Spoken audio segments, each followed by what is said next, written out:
Police మిత్రులారా ఇయాల పోయి రాత్రి మీ డైరీలలో రాసుకోండి,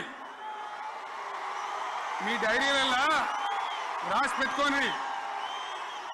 100కు 100% ఇలా తెలంగాణ చెలరేగిన పరిస్థితికి మళ్ళా వచ్చేది బీఆర్ఎస్ గవర్నమెంటే.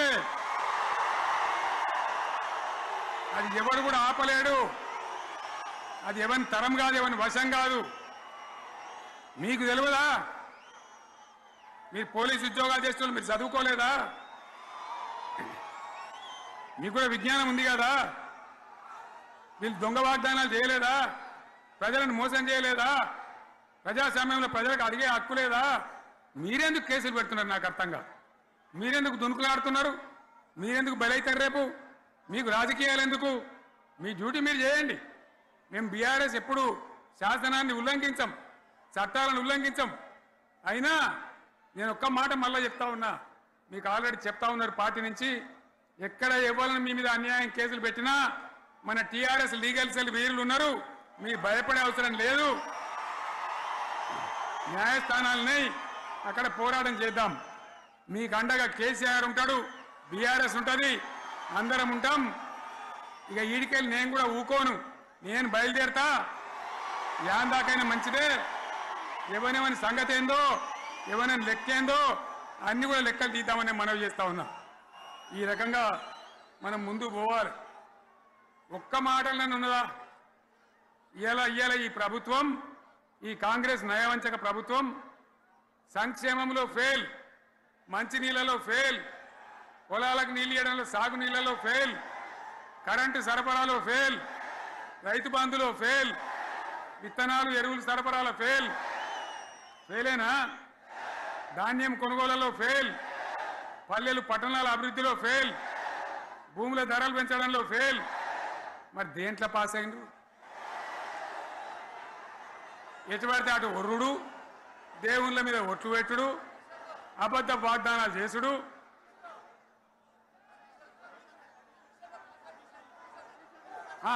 కమిషన్ అట 20-30% కమిషన్లు తీసుకున్నాడు, సంచులు నింపుడు, సంచులు మోసుడు.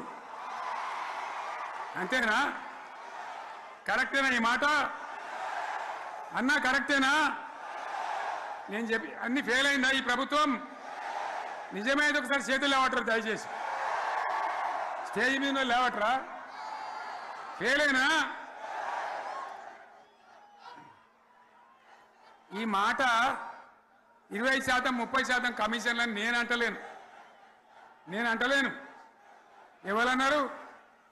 స్వయంగా ఆర్థిక మంత్రి ఛాంబర్కు పోయి 200 మంది కాంట్రాక్టర్లు వాళ్ళు లొల్లిపెట్టి మమ్మల్ని 20-30% కమిషన్ అడుగుతుండ్రు, ఇది ఏమన్యాయం అని చెప్పి సెక్రటేరియట్లో చెప్పిన మాట నేను చెప్తా ఉన్నా. ఈ విధంగా మాజీ సర్పంచులు పాపం వాళ్ళు పనిచేసిన మా బిల్లులు ఇవ్వమనంటే వాళ్ళ గోస ఉంచుకుంటా ఉన్నారు. వాళ్ళేం పాపం చేసిండ్రు? ఈ విధంగా ఘోరం. ఇంకా ఈ అందానికి ఏం మాట్లాడతారు? కేసీఆర్ నువ్వు రా అసెంబ్లీకి, నీ కాయగూరకుడు ముచ్చట తింటానికా? పిల్లలు అడిగితేనే మీరు జవాబు చెప్తలేరు. ఉన్నది ఉన్నట్టు నిలబెడితే ఆ ఆర్థిక మంత్రి అసెంబ్లీలో లేచి 20% కమిషన్ తీసుకోవడానికి కేటీఆర్ మాట్లాడితే ఆయన లేచి భుజాలు తడుముకుంటాడు. నీకెందుకయ్యా బాధ? నువ్వు తీసుకుంటేనే నీకు బాధ ఉండాలి కదా. లేచి పేదలు ఒలి పెడతా ఉన్నాడు ఆయన అసెంబ్లీలో. ఈ విధంగా చాలా గందరగోళంగా, అవివేకంతో, అజ్ఞానంతో చాలా ఘోరం చేసి అడ్డమైన మాటలని చెప్పింది. దాంతో మనం కూడా గోల్మాలైపోయినాం. తీర్థం పోదాం తిమ్మక్క అంటే వాడు గుల్లే, మనం సల్లే. ఆ గతికి తెచ్చింది ఇలా ప్రజల గతి. మరి మనం కూడా, ప్రజలు కూడా ఆలోచన చేయాలి. ఆవేశం కాదు. గాడిదలకు గడ్డేసి బలరకు పాల్పడితే వస్తాయా?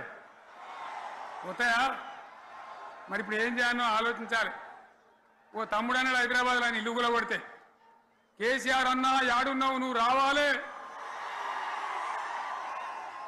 కత్తి బాంచేతలు పడితే యుద్ధం నన్ను చేయమని పడుతుంది. అంతేనా? ఇది కూడా విచారిస్తారు ప్రజలు. మీకు అర్థం కావాలని నేను చెప్తా ఉన్నా. అందుకే ఓడగొట్టుకున్న కాడనే వెతుక్కోవాలి. మీ వెంట బీఆర్ఎస్ ఉంటుంది, మీ వెంట కేసీఆర్ ఉంటాడు. 100% మళ్ళా తెలంగాణ విజయం సాధించాలి, గులాబీ జెండా ఎగిరేయాలి, అద్భుతమైన తెలంగాణను మళ్ళీ సాధించాలి. ఇక బీజేపీ కథ 11 ఏళ్ళ రాజ్యం చేయబట్టి తెలంగాణకు 11 రూపాయలు ఇచ్చిండ్రా? వాటిదే బొబ్బ బబ్రాజమానం భజగోవిందం, శుష్క ప్రియాలు శూన్యాస్తాలు తప్ప ఏమి ఇయ్యలే. 157 కాలేజీలు పెడితే మెడికల్ కాలేజీలు ఒక్కటన్నా తెలంగాణకు ఇచ్చిండ్రా? ఒక ప్రాజెక్ట్ కన్నా జాతీయ హోదా ఇచ్చిండ్రా? ఇక కాంగ్రెస్ వాడు ఇట్లా అంటే బీజేపీ వాడు అట్లా, ఏది లేదు.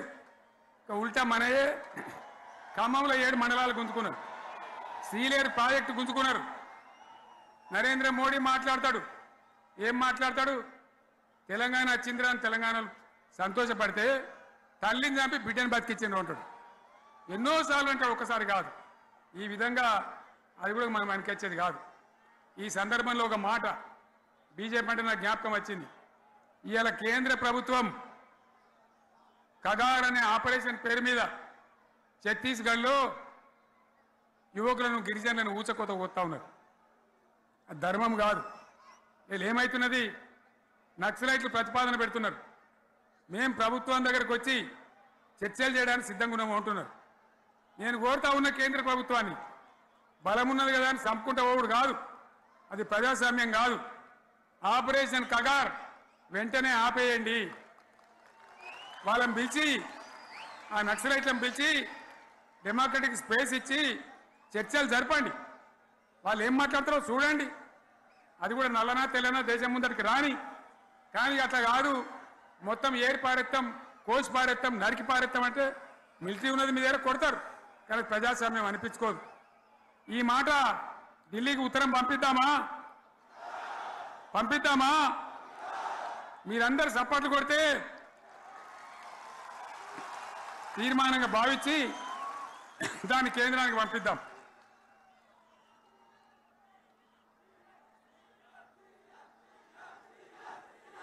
ఇక్కడ 30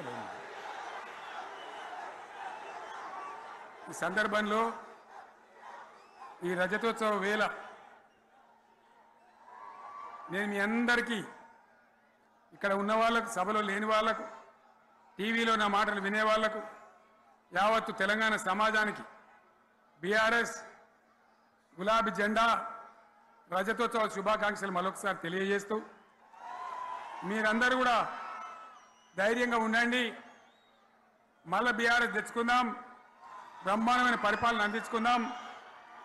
వీళ్ళు జరగొచ్చేటివన్నీ మళ్ళీ మంచిగా చేసుకుందాం, బ్రహ్మాండంగా ముందుకు పోదాం, పురోగమించుదాం. ఒక అద్భుతమైన తెలంగాణ, ప్రతి వ్యక్తి ముఖంలో చిరునవ్వులు చిందించే తెలంగాణ తయారు చేసుకుందామని చెప్పి మీ అందరికీ మనవి చేస్తూ, ఇంత పెద్ద ఎత్తున ఈ సభకు గవర్నమెంట్ వచ్చిన ఏడాది నరలోనే మీరు కదిలి వచ్చిందంటే మీరు కూడా ఒక నిర్ణయానికి వచ్చినట్టు కనబడుతూనే ఉంది.